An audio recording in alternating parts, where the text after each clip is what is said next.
This episode is brought to you by SPI Logistics, the premier freight agent logistics firm in North America.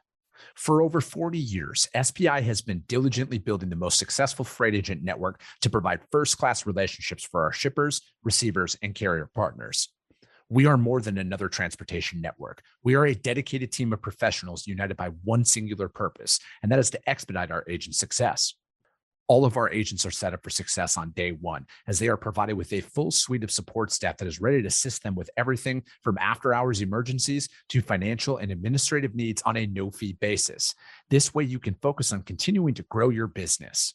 There is no financial risk to start, and you have the ability to earn up to 75% in commissions. If you are looking to take control of your financial future and build your business with the backing of one of the most successful logistics firms in North America, visit www.spi3pl.com to learn more. Do me a favor and let them know that the Freight Coach sent you. What is up, ladies and gentlemen? We are back. We are live. It is the Freight Coach Podcast, the top podcast in transportation, coming to you guys every single weekday, 8:30 a.m. Pacific, 10:30 Central, to break down some industry headlines.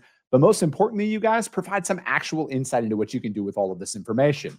If this is your first time tuning in, welcome. This is the real side of freight, ladies and gentlemen. And I do say that before every single show. And what I mean by that is I only speak with transportation professionals, because at the end of the day, you guys, I want to talk to the right individuals who have done what you're looking to do or who are currently doing what you're trying to achieve. So you can take that information, apply it, utilize it, and see a meaningful difference in your business and your life. Happy Wednesday, everybody. I got a very special solo show for you guys here today. And again, like I had mentioned a while back, I'm going to start incorporating more solo shows into the mix to really focus on the nuts and the bolts of everything, market reports and, training, development, all of that stuff. Because frankly, at the end of the day, you guys, I just can't sit here and talk about a lot of the doom and gloom that's out there nonstop. It's actually highly annoying to me to pull up my feeds on every single social media site and only see the negatives flowing through there about everything. And again, I get it. If it bleeds, it reads, it gets clicks, it gets, all of that fun stuff that people could package up and sell to their advertisers. And it's just a stance that I'm not going to take. I haven't taken it for 5 years now, and I'm not going to take it moving forward with it. And again, it could possibly come at a cost for myself, right? Because like if I took the doom and gloom route and only talked about that, I could probably 10x my viewership on my stuff. And that would be great for my bottom line, because I could go out there and sell a higher price point to my advertisers. But like, I don't want to do that, you guys. I want to focus on winning. How do we win no matter what? Because like, I got everything on the line for all of this stuff to work. And I'm going to continue to put that information out there, education, insight for the industry by people who are actually doing this job. But, we're going to talk about the market here shortly. We do have some industry headlines to break down, because there was some pretty big things that did come about here over this past week that directly affect our industry. And that's just what we'll always do. But let's get into a little freight market report. And with what's going on out there, you guys, and again, I do have some cool stuff coming up here on doing more of the actual rates and stuff and seeing that. I'm just working out all that stuff on the back end here with a potential partner. We're getting all the iron, all of it ironed out here. But again, we're going to put a lot more emphasis on this, you guys. It's going to be more frequently out there, because again, I just want to help people read the freight market. Because from my seat, somebody who's been selling freight for over 15 years now, a lot of people focus on the micro changes and they make macro decisions based on micro changes, and it costs them business. And I want to teach you guys how to do a 30, 60, 90-day freight market analysis. I also want to help you guys look out at the long term, the 12-month, the rolling 12-month, and some of those factors that come along with it, because it's not as volatile as a lot of people like to make you want to think it is. And again, this is just coming from somebody who actually moves freight. So again, there's that caveat. And then the other caveat is I did go to public school. So that might discredit me a little bit, but that's where we're at with this. But anyways, guys, what's going on in the freight market right now? Overall spot market stability. Load posts are down slightly out there, and truck posts did rise here slightly. Rates did hold steady, excuse me. Dry van was at $2.06.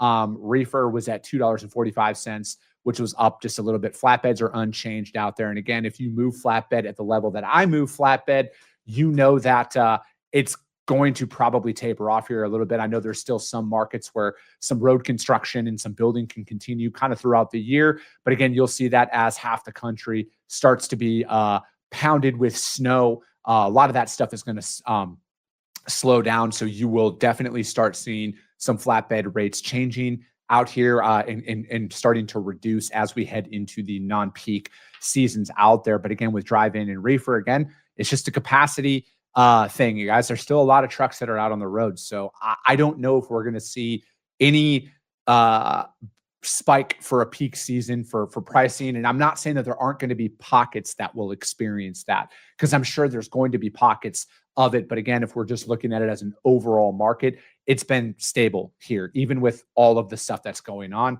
out there.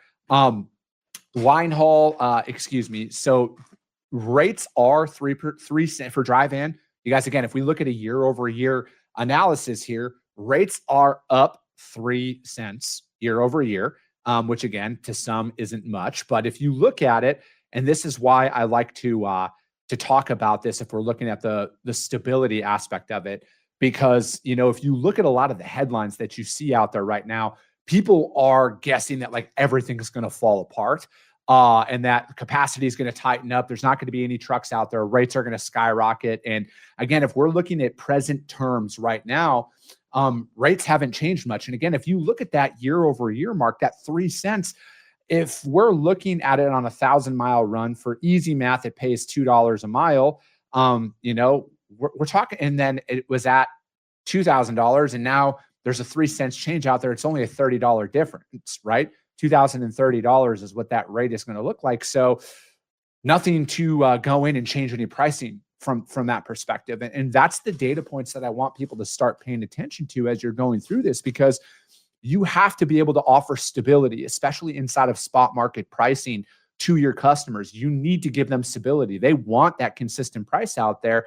And when you operate a little bit further downstream and you're using the same carriers time and time again, your rates don't change, like hardly at all. We're very insulated inside of my operation because, like, again, you guys, 80% of the freight, 85% of the freight I book is with the same handful of trucking companies. So that's the stability that I can offer out there. Even if capacity tightened up and everything else, I'm going to be able to hold out just a little bit longer than everybody else because my carriers are going to be pretty much operating in the same capacity. So, you know, again, talking about reefer, just overall the reefer market, it's an unusual pre-holiday softness.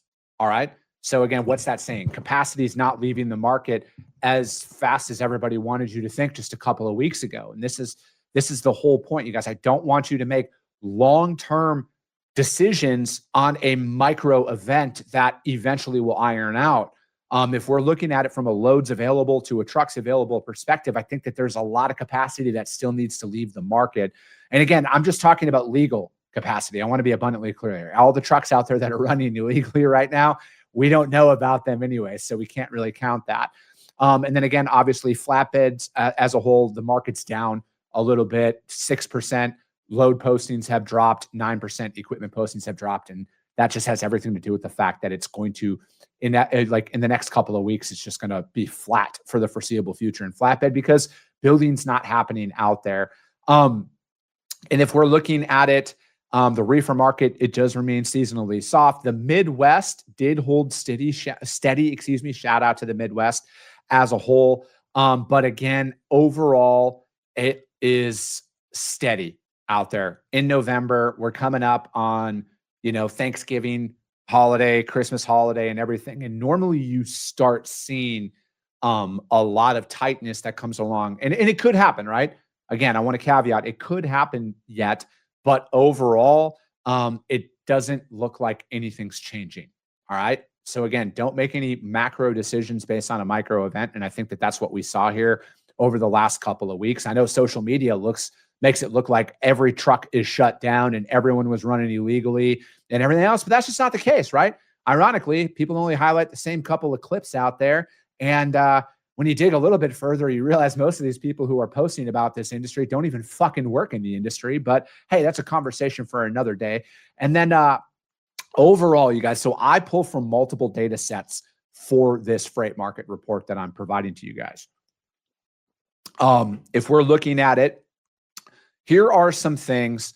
Again, we were talking about the spot market being stable out there.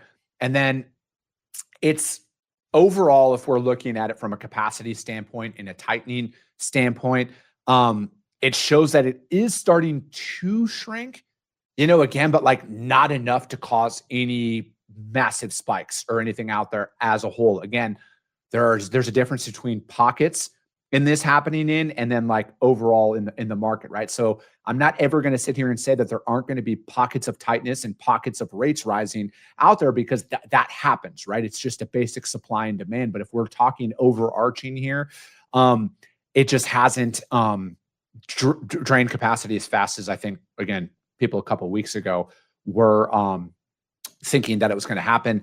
Freight demand is still lagging out there. Tender volumes are still 15% below 2024 levels. I think that's a key data point out there, you guys. 15% decrease in tender volumes. That's a big number, and then people are guessing. Again, this is all a guess. And if you pull this back, it's always been Q2, right? It's always like Q2 or late Q4 or whatever. It's just the goalpost keeps fucking moving, you guys, on when there's going to be a recovery. I'm just going to come out and say, I think the way it's going to go down, everyone's going to leave work on a Friday. Everything's going to seemingly be soft and everything else. And then we're going to come in on a Monday and it's going to be mayhem. That's my bold prediction. I don't know when that is going to happen at all, but like, I just look at it is it just keeps getting pushed out, right? I think there is way too much hinging on the macroeconomic levels to see any meaningful change for the foreseeable future. I could see the current market staying this way for almost all of 2026. I could see that happening, right? Do I want it to happen? Absolutely not. I could see that being a thing, because I'm going to wait to put my bold 2026 market prediction out there. But like, I don't think it's going to get any better for a while. I actually think it could possibly get worse here coming up. I think it still could get worse. And that is probably not going to make a lot of people happy. I get it, because like my business is completely hinging on the success of the freight market improving and everything else. But I look at it is that there's still a lot that could happen that could cause the market to not recover anytime soon. So I think that, again, we have to continue to find a way to win no matter what. And that was my whole point of the post the other day. I want people to focus on what can you do to move that needle forward no matter what's going on in the freight market, because there's a lot of shit that can happen. And there's a lot of stuff that's outside of our control. And again, there was a big ruling that just happened the other day about it in DC, right? So there's a lot of shit that could happen. And I think a lot of people are, again, I get it. I understand why people are trying to attach their entire identity to something being the thing that's going to change things. I just don't see anything meaningful happening anytime soon. And especially, I think we're even further out from shippers opening up their doors to new providers coming in. I really do. I think that is even further down the road than most people will openly admit to it. Because again, if capacity tightens up and rates rise, they're going to look to their current network to be able to service it. And you would be extremely naive to think that there aren't plenty of brokers and trucking companies with the ability to take on more volume at any given moment. That's why I'm saying it could be later next year, if not 2027, before some people might feel the need to even open up their doors to other providers. But again, that's just my honest assessment. It's bad for my business too, but I'm just saying that if there is any meaningful change out there that could happen, you guys, it might be a little bit further off from a new provider's perspective than you think. You will definitely probably see an increase of freight from your current customers, right? I could see that happening, but like from a new business perspective, that could be a ways off yet. Again, not trying to be doom and gloom by any of this. I just want you guys to know my unfiltered opinion on what I think is actually going on out here, because like, I'm not trying to fucking sell you a subscription to shit, right? Like, I'm in the trenches with you guys. I don't want to be saying some of this stuff, right? Like, I would love to sit up here and be pie in the sky and everything's going to be great and we're all going to be bazillionaires in the next 6 months. But like, I just try and call balls and strikes as I see them. And like I always say, you guys, I could be fucking wrong. I don't know. This is just based on everything I'm assessing right now and seeing where things are. So let's get in to, yeah, you guys, sorry, I got some 1P energy here, first form energy, because it's a little bit later in the day. And I like to switch up my caffeine sources throughout the day. But first article we are going to break down is from ttnews.com. And it is about the government shutdown seemingly coming to an end as the Senate passed the deal and it's prepping for a House vote. It looks like Speaker Johnson called in everybody to come in and vote for that. And then again, it passed. Obviously, the Senate came to a 60-40 vote with nearly all Republicans and 8 Democrats backing the measure to reopen the government. And this will fund the government through January and early February, restore pay for furlough federal workers, and halt further layoffs for now. However, it does not include an extension for health insurance premium tax credits under the Affordable Care Act.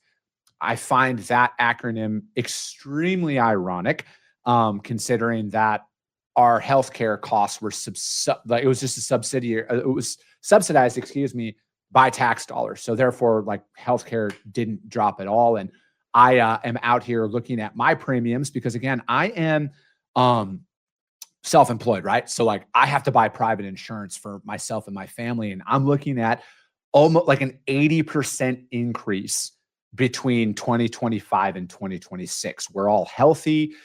Yes, I have some pre-existing medical conditions that come along with it, but like, I also look at it as it's been overinflated by how successful that was. And we're not here to argue about health insurance costs and everything yet, but I look at it as you know, from my standpoint, coming back and looking at it now, that was a waste of 42 days of a shutdown. People were clearly trying to prove a point, and that point was not made. And it was at the expense of the American public. Plain and simple. That's all that was. We were used as pawns to try and push an agenda with a lever that was only able to be pulled through this way.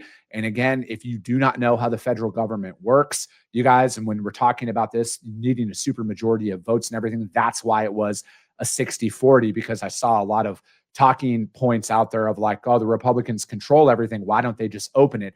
You need a supermajority for some of these votes that come along with it. And when it comes to passing the budget and furthering that, that's where the supermajority comes into play with it. Federal workers suffered from it. The American public suffered from it. Air travel being highly disrupted out there for a lot of people.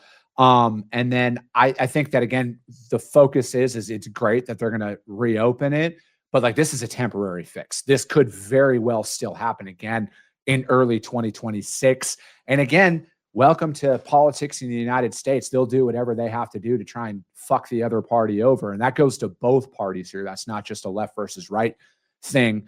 I just think that every time this happens, I lose even more trust in the government. And that's at like a very bare minimum at its current state. But when I see stuff like this, and then they're just playing with all of our lives, it just, nothing irritates me more than that. So I just look at it as it's great, but I think we also need to hold our elected officials highly accountable. Call your senators, call your congressmen, do it, voice your opinion, right?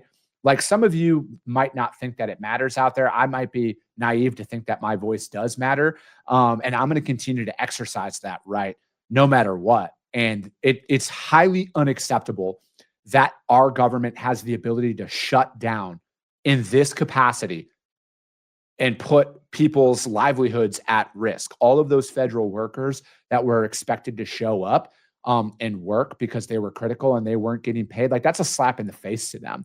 Every single one of our elected officials should be held accountable for this. This is ridiculous.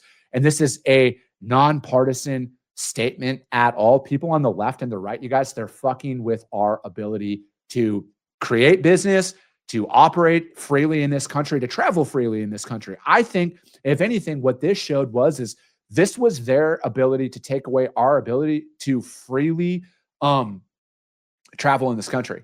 That's an infringement on our freedoms right there. I don't ever condone. Like, I will always vehemently be against that.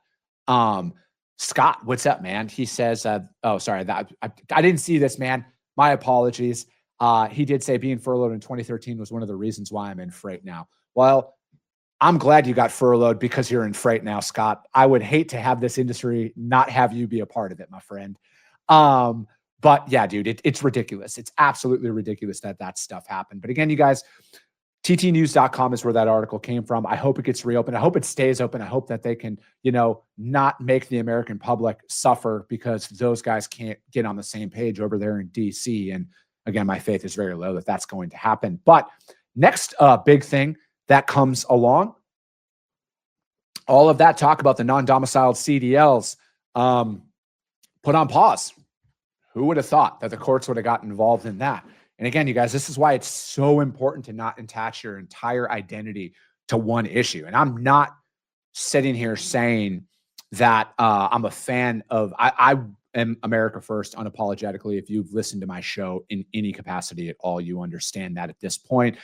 But I look at it is there's a lot of stuff that gets released out there that can be blocked in the courts, right? So it's like when you see one political party out there spewing any direction of a talking point, you have to take it from the standpoint that like there's a very high probability that it'll get struck down in court or at least paused in court. So again, keep that in mind. But overall, I look at it is this came out of the U.S. Court of Appeals in D.C. They have put a pause on the interim final rule that would sharply limit the issuance of CDLs and commercial learners permits to individuals who are not domiciled in the United States. The rule went into effect out there, and it does affect certain visas, H-2A, H-2B, and E-2, and excludes categories like asylum seekers, refugees, DACA recipients, etc. The FMCSA justified the rule by pointing to concerns about state licensing agencies that were out there. The court stay does not rule on the merits of the case. It simply halts enforcement for now, so the legal review can proceed. Potential implications, you guys, is that state licensing agencies may revert back to this, but there's just a lot of uncertainty that comes along with it. I look at it as, and I've said this before on the show, and I'm going to say it again. If you are here and you're operating under a work visa, and you did everything right by according to the law, I don't write the laws. Like, I have no problem with that. But what I think a lot of this overlooks is the fact that there's an ability for people to operate illegally, and that's where I think the main focus should be. That's why I'm in favor of stopping the issuance of, I would even go as far as all CDLs in the interim until they can figure this out. I don't think it would take that long to figure a lot of this out. And that might be a bold take, but it still doesn't stop the fact that there are people out there who don't care about the law, and they're going to do whatever they want in this situation. I look at it is we need a level playing field. All right. There should be when it comes to a federal guideline or law, no state should be able to skirt that ruling, especially when it comes to the safety of the motoring public, because I look at it where we should have high standards for people who are operating commercial vehicles on the road. I think that you should have to prove your ability to read and write in English to be able to read the road signs. I truly feel like that should be a given that's out there. I look at it that the FMCSA should take a lot stronger stance on a lot of this stuff. I just look at it, you guys, that there should be such an act, like, people should highly question if they want to break the law or not. Like, if they come to this, people should be punished so severely that it deters other people from doing this. I think we're kind of at a point now where that is where it is from, the amount of things that you see that come out. I look at it is we need we want people who are compliant with our laws, with our rules, with our regulations, because I am, as a taxpayer, if I don't, I get thrown in jail. Eventually, I'm sure that would happen, but like there shouldn't be any loopholes. And why I say it should be paused for an extended period of time, whether it's with the work visas or the CDLs, is there should be such strict repercussions for people who break the law in this country, especially when we're talking about operating a semi illegally that puts people's lives at risks on the road, that you should never be able, you should highly question if it's even worth doing that. Because the punishment is so severe. Like, I'm talking life imprisonment style shit. That's what should happen. It should be that severe, because when you put people's lives at risk out there on the freeways, you guys, and when there's loopholes that allow somebody to potentially do that, and then there's no repercussions for their actions, I think that's what ultimately drives this. So from my standpoint, with a lot of this, they need to do a temporary pause. And again, I get it. The courts are going to block this. They're going to, do what they do at the expense of our tax dollars, but we won't go there right now. I think that there has to be a hard line in the sand. They have to pause it for an extended period of time.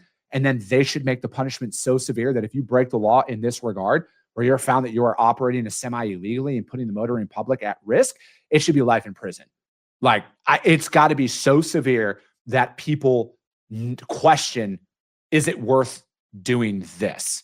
And I just don't think that we're there yet. And I hope that happens, because, again, it's not going to cause a driver shortage. That's a myth. That's been a myth for anybody with half a brain that's been working in this industry. I don't think that there's going to be any economic impacts on fleets. I think that there is plenty of capacity on the road right now to weather this. I think if there is any time where you can do it, it would be right now. I truly feel that way. And then I think that, again, it would, if there's a set standard, it could eliminate all state confusion about the implementation of this stuff. Again, I feel like if you're going to operate a CDL, if you're going to be an interstate CDL holder where you are going to cross state lines, there should be one federal standard that everybody needs to be held to. And I would even say, even if you are intrastate, it should be held to the exact same standard. Again, I think that we got to eliminate the gray areas here. And then it has to be found that if you have violated the law, you are punished so severely that it deters everybody else coming after that to think, is it worth it? And that's what I would like to see come about this. But, again, we'll see. And then I don't know if we're going to have enough time to get into the third article, but the third article, it's about tariffs. And there's a lot of stuff that could come about here, you guys, in the sense of it's being fought in the Supreme Court right now. And then this case could limit or expand presidential powers in trade policies. It could force Congress to more tightly define how much power it delegates in major economic decisions. And then the outcome has real economic stakes as the tariffs brought in billions in revenue. And again, I'm not here to argue about who pays for that stuff right now, but I look at it when it comes, like, again, I'm unapologetically pro-American. I'm unapologetically wanting to see a America first. Yes, 100% death by stoning publicly. But I look at it as, the reindustrialization of the United States is imperative to the long-term success of our country. And again, I will always point back to what happened during COVID. The ability that another country could shut down their borders and essentially cut us off to receive important goods to keep our country going. That should never happen to the most developed nation in the world, which everybody in the United States wants to say that we are. Like, we should be 100% self-sufficient. We should export our goods, and we should import our goods as like a luxury, not as a necessity, in trying to put it as in simple terms as possible. That comes along with it, because I've read history books, you guys, and if you want to cut off a country and have them, not operate, you just cut off their supply chain. And if you're a country like the United States that is dependent upon global trade to operate, what stops our adversaries from shutting everything off? Like, honestly, what stops that? And that's where I like to think of this. So that's why I'm a long-term fan of the reindustrialization of the United States, building this stuff up. I understand that it could take 15, 20 years to make a lot of that stuff happen. But I look at it as in the short term. Yes, tariffs. Like we got to, like, I also look at it, you guys, like we got to pay off our national debt. Like we got to pull any economic lever we can to raise revenues to possibly pay off our debt. And it's going to be uncomfortable in the short term, I think. Like ultimately, you guys, we have to accept the fact that we are dealing with the ignorance of our ancestors that allowed us to get to this point. But like, we got to stop it, right? Because like, I don't want my kids to have to deal with this. I don't want when my son is my age to be like, damn, we're $50 trillion in debt now. How are we ever going to go? Like, you got to draw a hard line in the sand. It sucks. And I'm not saying that it doesn't, but I look at it as like, we need to fix stuff and we need to fix stuff quick. Like our jugular is exploding right now. Like we only have a couple of milliliters of blood left inside of us before I think that we have greater consequences coming our way. And again, you could argue about the legality of it, presidential overreach. And those are all valid points that you can make an argument of. But like at the end of the day, we got to fix stuff and we got to fix it quick. And we got to do something. And drastic times call for drastic measures, you guys, at the end of the day. But that will be it. That was a brief thing on tariffs. And again, you guys, we're going to be doing a lot more freight market report stuff. We're going to be talking about more on those best practices. I'm going to try and get it into at least once a week, if not multiple times a week, where we'll be evolving the show into like more of a segment based with that, you guys, because at the end of the day, I'm going to win no matter what. That's my stance. I made that decision. I burnt the boats. I'm going to find a way to win no matter what market is going on out there.